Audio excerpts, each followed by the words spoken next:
Have you ever walked away from an argument and later thought, I should have said that? In the moment your brain freezes. Emotions take over.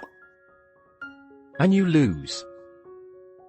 Not because you were wrong, but because you didn't know how to respond. I'm going to teach you how to destroy anyone in an argument calmly. First rule.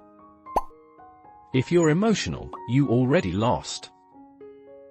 The moment your voice goes up, your logic goes down. Savage people don't react. They observe. Pause. Stay silent. Silence makes people uncomfortable. And uncomfortable people make mistakes. Don't defend. Make them explain. You never take anything seriously.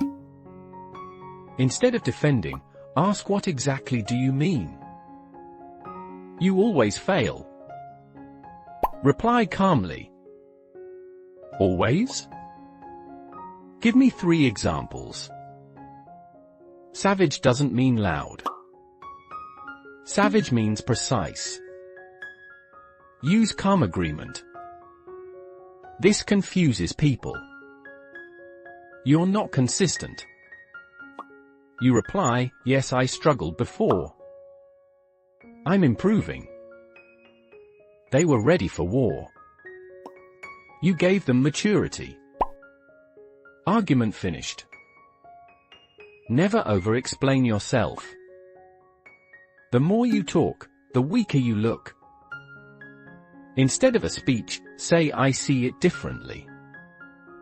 And stop. Ask questions that expose logic. Why do you think that?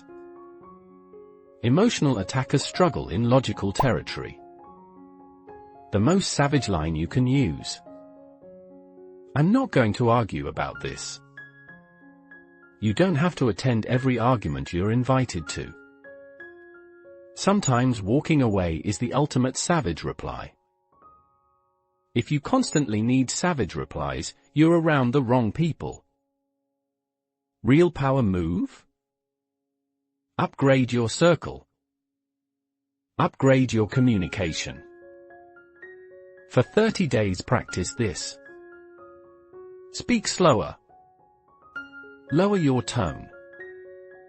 Ask questions. End useless arguments. Are you someone who reacts or someone who responds? If you want to become mentally strong and impossible to intimidate, subscribe. Next time someone challenges you, they won't expect the calm version of you. And that calm version is dangerous.